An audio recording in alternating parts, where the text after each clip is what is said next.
British advanced pain clinic, నొప్పి మాయం, surgery దూరం. For appointments 9155515563.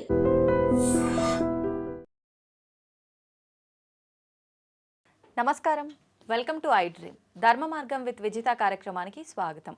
అయితే మన సనాతన ధర్మం గురించి నిజంగా మనం అందరము ఇప్పుడు ఏం వింటున్నాం, ఏం మాట్లాడుతున్నాం, ఎవరికి తోచినట్టు వాళ్ళు సనాతన ధర్మం గురించి మాట్లాడుతున్నారు. అసలు మనం వింటున్నదంతా, వాళ్ళు చెబుతున్నదంతా నిజమేనా? ధర్మ ప్రకారంగా ఏముంది? నిజంగా సనాతన ధర్మంలో కనుక మంచి మంచి విషయాలు ఉంటే ఆ మంచి విషయాలు మనకు ఎంతవరకు మంచి మార్గంలోకి తీసుకెళ్తున్నాయి, అవి మనం ఆచరిస్తున్నామా లేదా, మన వేదాల్లో ఏముంది, ఇలాంటి మంచి మంచి విషయాలు ఇప్పుడు వారితో మాట్లాడి తెలుసుకుందాం. ప్రస్తుతం మనతో పాటు ఉన్నారు పరమహంస పరివ్రాజకాచార్య పరమ పూజ్య శ్రీ శ్రీ శ్రీ విజయ భూమానందగిరి గారు మనతో పాటు ఉన్నారు. ఇప్పుడు వారితో మాట్లాడి ఇలాంటి మరిన్ని విషయాలు తెలుసుకునే ప్రయత్నం చేద్దాం. నమస్కారం అండి. హరి ఓం, హరి ఓం. అంటే భూమిపైన పాపాత్ముల సంఖ్య పెరిగిపోవటం వల్లే ఇప్పుడు వచ్చే కొన్ని రకాల ఇబ్బందులు చూస్తున్నాం. భూ ప్రళయాలు అని చెప్పి, భూకంపాలు అని చెప్పి, కరోనా మహమ్మారి, అలాంటివి అన్ని వస్తున్నాయంటారా? వస్తున్నాయమ్మా. ఎందుకంటే ఎప్పుడైతే మానవ సహజమైనటువంటి పాప ప్రవృత్తి బాగా పెరిగిపోతుందో, మానవుల్లో పాపం అంటే భయం లేకుండా అభీతి, పాప అభీతి పెరిగిపోతూ ఉందో అప్పుడు వీళ్ళు ఇష్టం వచ్చిన పాపాలు చేస్తూ ఉంటారు. అప్పుడు ఉదాహరణకి మన పచ్చని చెట్టు చూస్తే కాల్చేసేయడం, అక్కడ ఏదో ఒక ఫ్యాక్టరీ పెట్టేసుకోవడం, ఇట్లా ప్రపంచం మొత్తం మీద అన్ని దేశాల్లోనూ జరుగుతుంది. ఇట్లా తన స్వంత ప్రకృతిని తనే ధ్వంసం చేస్తున్నారు. అంటే ఒక చెట్టు మొదలుని గొడ్డలతో నడుగుతున్నాను అంటే తను గమనించడు, ఆ గొడ్డలి ఎక్కడైతే వేటు పడుతుందో అక్కడే తన ప్రాణవాయువు అన్న విషయం వాడు గమనించాడు. అట్లా తనను తానే సర్వనాశం చేసుకునే స్థితికి ఈ యొక్క మానవుడు వెళ్ళిపోతున్నాడు. అటువంటి స్థితి జరుగుతోంది. చూద్దాం భగవంతుడు. ముగింపు అంటే కలియుగ అంతమేనా? ఇంకా కలియుగ అంతము అంటే ఇప్పుడు చాలా మంది చాలా సంవత్సరాల క్రితం 2012లో పెద్ద హాలీవుడ్ మూవీ కూడా వచ్చింది. 2012లో 2వ నెలలోనో ప్రపంచం అంతమైపోతుంది అది ఇది అని. ఆ తర్వాత కూడా చాలా చాలా వచ్చే కాన్సెప్ట్స్. కానీ ఈ ప్రపంచం ఇంకా అంతం కావాలి అంటే 5000 సంవత్సరాల సమయం ఉందమ్మా. 5000 సంవత్సరాల తర్వాత కానీ ఇది అంతం కాదు. 5000 సంవత్సరాల తర్వాత కూడా కాదు, 5000 సంవత్సరాల తర్వాత ఒక డేట్ నిర్ణయించబడుతుంది భగవంతుడి చేతుల మీదుగా. ఈ లోపు ఎవడు మీ దగ్గరికి వచ్చినా, ఎవడు ప్రపంచం నాశనం అవుతుందని చెప్పినా మీరు నమ్మవద్దు. ఈ సోకాళ్ళ జ్యోతిష్యులు ఏదో ఇప్పుడు ప్రపంచం అంతమవుతుంది, ఎందుకు ఈ వచ్చే ఎలక్షన్స్లో కేసీఆర్ గారే గెలుస్తారని ఎంత దుర్మార్గంగా పోయిన ఎలక్షన్స్లో వీళ్ళందరూ ఎంత దుర్మార్గంగా చెప్పారో మనకు తెలిసిన విషయమే. వీళ్ళు ఏం చేస్తారంటే ప్రజల నాడు కోసం చూస్తారు.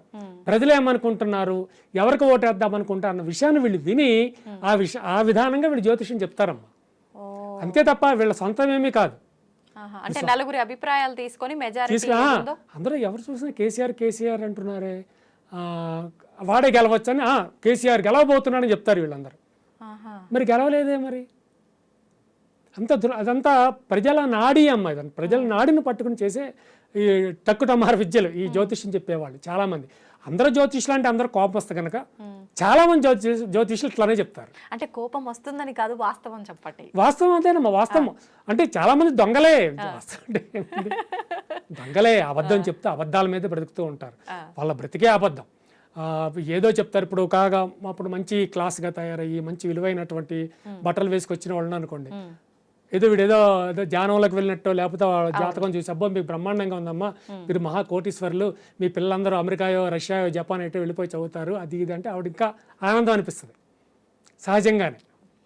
అట్లా వీళ్ళు వాటిని తీసుకుంటారు. అయితే భవిష్యత్తు గురించి చెప్పగలిగిన వాళ్ళు ఉన్నారమ్మా భారతదేశం. భవిష్యత్తు గురించి చెప్పగలిగిన వాళ్ళు ఉన్నారు. మీకు స్టీవ్ జాబ్స్ అంటే మీకు తెలుసా? పోనీ యాపిల్ విన్నారా? Apple company, Apple phones, Apple cell phones, Apple iPhones, Apple laptops, ఆ కంపెనీ పెట్టిన వ్యక్తి పేరే స్టీవ్ జాబ్స్. అతను మన భారతదేశంలో, హీజ్ అన్ అమెరికన్, మన భారతదేశంలో తనకి 22వ సంవత్సరం వయసు ఉన్నప్పుడు 2 సంవత్సరాలు కాశీలో ఉన్నాడు. 2 years ఉన్నాడు. ఆ తర్వాత అతను అమెరికా వెళ్ళిపోయాడు. ఆ తర్వాత కొద్ది కాలానికి యాపిల్ అనే కంపెనీ పెట్టాడు. స్టీవ్ జాబ్స్ పేరు మంచి స్థాయికి వెళ్ళింది. మంచి తర్వాత తనకు ఒకసారి క్యాన్సర్ వచ్చింది. తర్వాత క్యాన్సర్ తగ్గింది, మళ్ళీ క్యాన్సర్ వచ్చి ఆయన పాప వెళ్ళిపోయాడు, చనిపోయాడు ఆయన. అయితే అతను ఒక గ్రంథం, మన ఆత్మకథ రాశాడు, ఆటోబయోగ్రఫీ రాసి, మరి మన భారతదేశంలో తన బాగా యువకుడిగా టూ యంగ్గా 22 సంవత్సరాల వయసులో 2 సంవత్సరాలు ఉన్నాడు కదా. మన దేశం గురించి ఒక 4-5 ముక్కలు రాయాలి, రాయలే. ఒక్క ముక్కే రాశాడు అంతే, ఏమని? ఒక్క ముక్కే రాశాడు, ఇంకేం రాయలా. ఆ. I don't know what is that. ఈ భారతీయులు పుట్టుకతోనే మహాజ్ఞానులు అని రాశాడమ్మా. పుట్టుకతోనే మహాజ్ఞానులు భారతీయులు అని రాశాడు అంతే, ఇంకేం రాయలేదు మళ్ళీ. చాలా ఒకటి అది చాలు కదమ్మా. అవును. అయితే ఆ తర్వాత అతను మన ఇండియా వచ్చాడు. కారులో వస్తున్నప్పుడు ఆ కాశీ పరిసర ప్రాంతం, కాశీ లోపలికి రాలేదు ఇంకా, ఈయనకి అక్కడ స్వామీజీలు అన్నీ అలవాడితే వాళ్ళకి ప్రసాదాలు తిని బతికాడు అతను, ప్రసాదాలు తిని బతికాడు. ఓకే. కనుక ఈ స్వామీజీలన్నా మాలాంటి సన్యాసులను ఆయనకి గౌరవం. ఆయనకి ఎదురుగా ఒక స్వామీజీ వస్తున్నాడు. నేను వెంటనే కారాపించి గబగబా వెళ్ళి నమస్కారం స్వామీజీ అని, కొంచెం హిందీ కొంచెం వచ్చు, నమస్కారం స్వామీజీ అని, అతను కళ్యాణం వస్తా అంటే నీకు శుభం కలుగును గాక అని తను ఆశీర్వదించాడు. కానీ స్టీవ్ జాబ్కి అరే ఏమైనా ప్రసాదం ఉంటే బాగుండేది, కారులోకి వచ్చాడు. కారులో ఒక చిన్న యాపిల్ దొరికింది, యాపిల్. అది 2 చేతులతో తీసుకొచ్చి గౌరవంగా ఆ సాధు సన్యాసికి ఇచ్చాడు. అతను ఆ యాపిల్ తీసుకుని నమస్కారం చేసి కొంచెం కొరికి ప్రసాదంగా ఆయనకి ఇచ్చేశాడు. ఏదైతే ఒక యాపిల్ని కొరికి ప్రసాదంగా స్టీవ్ జాబ్స్కి ఇచ్చాడో అదే యాపిల్ కంపెనీ ఆమలం అయిపోయింది. ఈ రహస్యం చాలా మందికి తెలియదు. యాపిల్ కంపెనీ ఆమలంగా పెట్టాడు, బాగానే ఉంది, సగం ఎందుకు కొరకబడిందని అనుమానం, కానీ ఈ విషయం తెలియదు చాలా మందికి. ఒక భారతీయ సన్యాసి కొరికి ప్రసాదంగా తిరిగి ఇవ్వడం వల్ల ఇక ఇదే అప్పుడే అతను ఆలోచన ఉంది, నేను కంపెనీ పెట్టాలి అని. యాపిల్ అనే కంపెనీ పేరుంది కానీ ఎలా పెట్టాలన్నది లేదు, ఆ ఆమలం ఎట్లా తయారు చేయాలి. ఇప్పుడు మన భారతీయ సాధువు ఇచ్చినటువంటి ఆలోచన, కొరికి పెట్టవయ్యా, కొరికినట్టుగా పెట్టవయ్యా. ఈ రహస్యం చాలా మందికి తెలియదు. అదమ్మా ఈ యొక్క భారతీయ వ్యవస్థ గురించి, ఈ భారతీయ సనాతన ధర్మం గురించి తెలియక ఎవరో ఏదో ఆశ పెట్టారని పరాయ ధర్మానికి వెళ్ళిపోవడం, ఎవరినో నిజమైన దేవుడని భావించడం. అసలు సత్యవంతమైన దేవుడు ఇక్కడ ఉన్నాడు వదిలిపెట్టేసి ఇంకా ఎవరినో సత్యవంతమైన దేవుడని వెళ్ళిపోవడం, ఈ యొక్క పవిత్రమైనటువంటి సనాతన ధర్మాన్ని వదిలిపెట్టుకోవడం, అంతా అదొక వ్యవస్థగా, అదొక దుర్మార్గంగా అలా జరిగిపోతుంది. అయితే ఇప్పుడు వేదాలు అంటుంటాం, శాస్త్రాలు అంటుంటాం, పురాణాలు అంటుంటాం, ఇవన్నీ సనాతన ధర్మంలోనే ఒక భాగాల, లేదంటే వేదం వేరు సనాతన ధర్మం వేరు? అసలు వేదం అంటే ఏంటండి? సనాతన ధర్మం ఉద్భవించింది వేదంలో నుంచి అమ్మ. వేదంలోంచే సనాతన ధర్మం. ఈ వేదం అన్నది భగవంతుడి కన్నా ముందే ఉద్భవించింది. కనుకనే సనాతన ధర్మము వేదము తర్వాత ఉద్భవించినవాడు భగవంతుడిని చెప్పాలి మనం. వేదంలో ఒక్క భగవంతుడి గురించే చెప్పడం జరిగింది, అతడే దేవేంద్రుడి గురించి చెప్పారు. వేదాల్లో దేవేంద్రుడు అనే పదమే ఎక్కువసార్లు కనిపిస్తూ ఉంటుంది. సో అది మన ఈ విశ్వం పుట్టక ముందు నుంచే ఉన్నవి అవన్నీ. ఆ యొక్క విధానంలో హైందవ ధర్మం వేరు కాదు, అందులో నుంచే ఉద్భవించింది. ఇప్పుడు మీ తండ్రి గారు వేరు మీరు వేరు అంటే మనం అంగీకరించగలిగి, మా తల్లి తండ్రి నేను ఒకటే అంతే. ఈ యొక్క సనాతన ధర్మము, హైందవ ధర్మము, వేదము, సనాతనము ఇవన్నీ ఒకటే, ఒకే వ్యవస్థ, ఒకే వ్యవస్థ, ఒక దాంట్లో నుంచి ఒకటి ఉద్భవించాయి. ఈ సనాతన ధర్మం ఒక్క విషయం చెప్పాలి అంటే, దీనికి మించినది విశ్వంలో మరొకటి లేదు.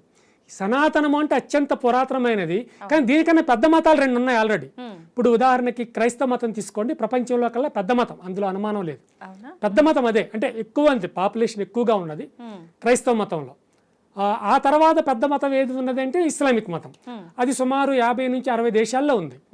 ఇక ఈ క్రైస్తవ మతం అనేది సుమారు 100-125 దేశాల్లో ఉన్నది. ఈ హైందవ ధర్మం ఎన్ని దేశాల్లో ఉంది? ఇప్పుడైతే 3-4 దేశాల్లో కన్నా ఎక్కువ కనిపించడం లేదు. కానీ ఇప్పుడు ఆఫ్రికా ఖండంలో చాలా ఉత్తమమైన స్థితిలో ఇప్పుడు ఈ హైందవ ధర్మం వెళ్తుంది. ఆఫ్రికా ఖండంలో కానివ్వండి, అమెరికాలో కానివ్వండి, రష్యాలో కానివ్వండి, ఇప్పుడు చాలా మంచి స్థితిలో ధర్మం వెళుతుంది. కొంతమంది యూట్యూబర్లు కానివ్వండి, మేము హైందవ ధర్మానికి మేము చాలా గొప్ప చేస్తున్నామని కానివ్వండి, కొంతమంది ఇష్టం వచ్చే తిట్టడం మొదలు పెడుతున్నారు యూట్యూబ్లో.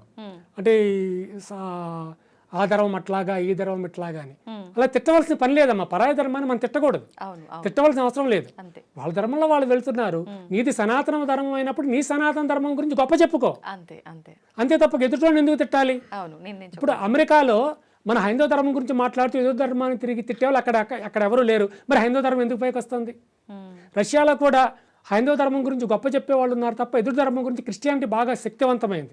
రష్యాలో చాలా శక్తివంతమైంది క్రిస్టియన్ ధర్మం, మరి క్రిస్టియన్ ధర్మాన్ని తిట్టేవాడు అక్కడ లేడు, మరి ఎందుకు హైందవ ధర్మం పైకి వస్తుంది? ఈ ఆఫ్రికా దేశాలు మొత్తం క్రిస్టియానిటీ దేశాలే, మరి ఘనా లాంటి దేశాల్లో ఇప్పుడు హైందవ ధర్మం ఎక్కువగా వస్తుంది. అక్కడ హైందవ ధర్మాన్ని పొగిడేవాళ్లే తప్ప ఎదుటి మతాన్ని తిట్టేవాడు లేడే, మరి ఎందుకు పైకి వస్తుంది హైందవ ధర్మం? కానీ నువ్వు హైందవ ధర్మాన్ని ఎదుటి ధర్మాలు ఇక్కడ తిడుతున్నావు, మరి అవే ఎక్కువ పైకి వస్తున్నాయి. నీ ధర్మం ఎందుకు తగ్గుతుంది ఇక్కడ? అంటే నీవు చేసేదంతా కేవలం పబ్లిసిటీ కోసం అన్నమాట. ఆ పబ్లిసిటీ కోసం అన్నది పక్కన పెట్టేస్తే నీవు నీ స్వధర్మం ఎంత గొప్పదో, నీ సనాతన ధర్మం ఎంత పవిత్రమైనదో నువ్వు ఎంతకాలం చెప్పుకుంటావో అంతకాలము నీ ధర్మం ఉద్ధరింపుగానే ఉంటుంది. నీ ధర్మం ఎప్పుడు పడిపోదు, అది శాశ్వతమైనది. ఎప్పటికైనా ఈ ప్రపంచానికి ఆవశ్యకమైనది హైందవ ధర్మమే, హైందవ సనాతన ధర్మమే.